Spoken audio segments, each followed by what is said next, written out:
Not every day that the head of a cable news network appears on TV to give credence to the claim that his network lies by lying himself so transparently that common sense alone gives him away. Universe, Roger Ailes. Roger Ailes, Universe.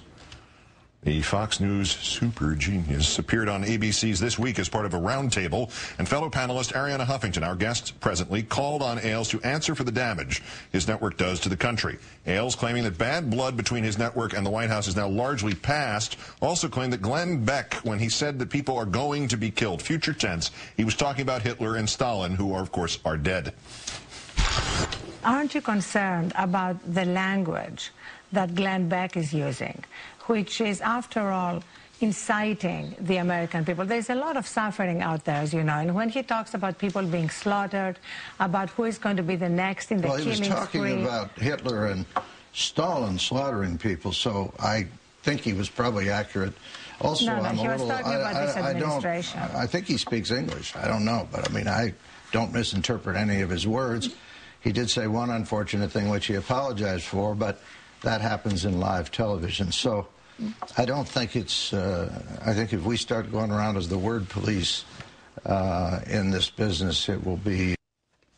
Word police, of course, is what Fox calls what everyone else calls journalists, editors and producers who, yes, police even the words I am reading to you now to ensure, say, relative fairness and comparable accuracy. Today, Beck said, quote, if I used the word slaughtered, it wasn't in the context of Mao, Stalin, or Hitler. It was in the idea that the truth is being slaughtered by this administration, not saying that the administration is going to slaughter anyone. And when you see the effects of what they're doing to the economy, remember these words.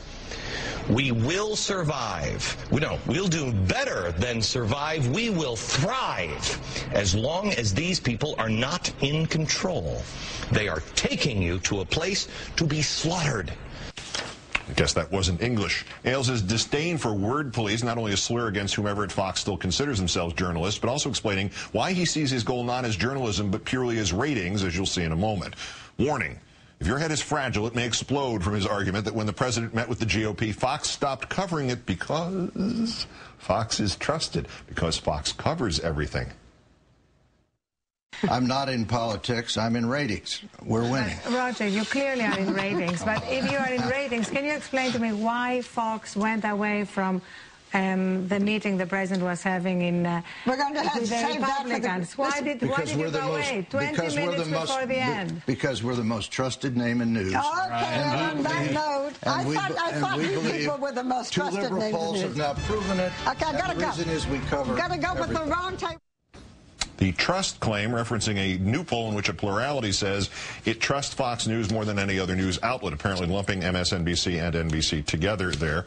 This is Sarah Palin, the newest star trusted by Fox viewers, is revealed to have spent more of the money contributed to her political action committee on buying copies of her own book than on boosting other candidates. ABC, assuming we can trust them, reporting she used more than $63,000 in donations to the PAC to buy the books, which were then given out in return for the donations, meaning she used the book to launder political donations into her own personal cash.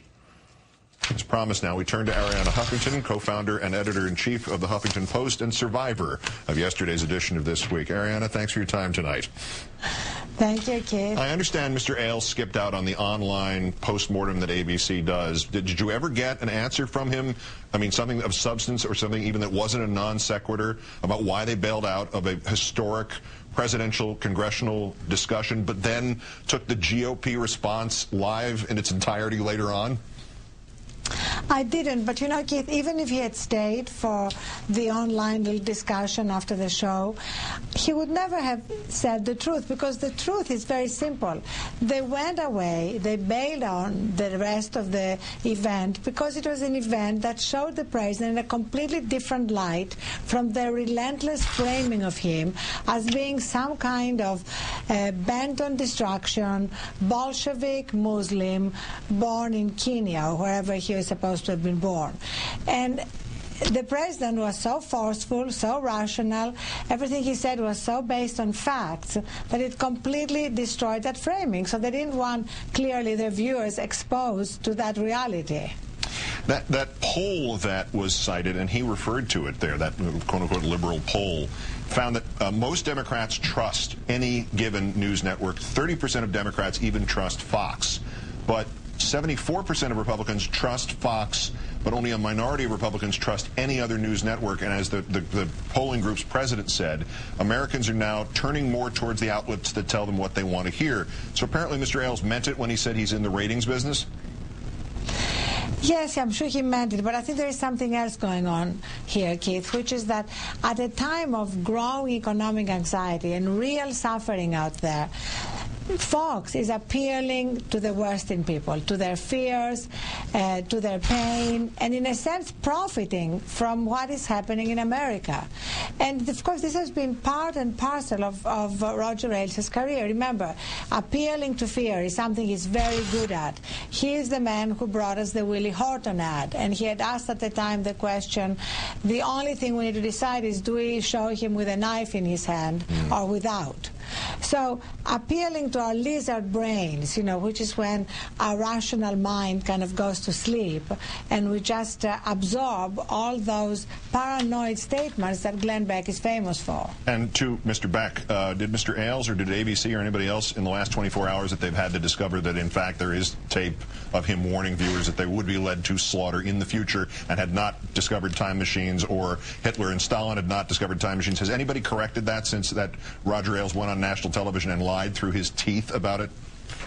On the contrary, today Glenn Beck on his radio show insisted that he had never used the word slaughter.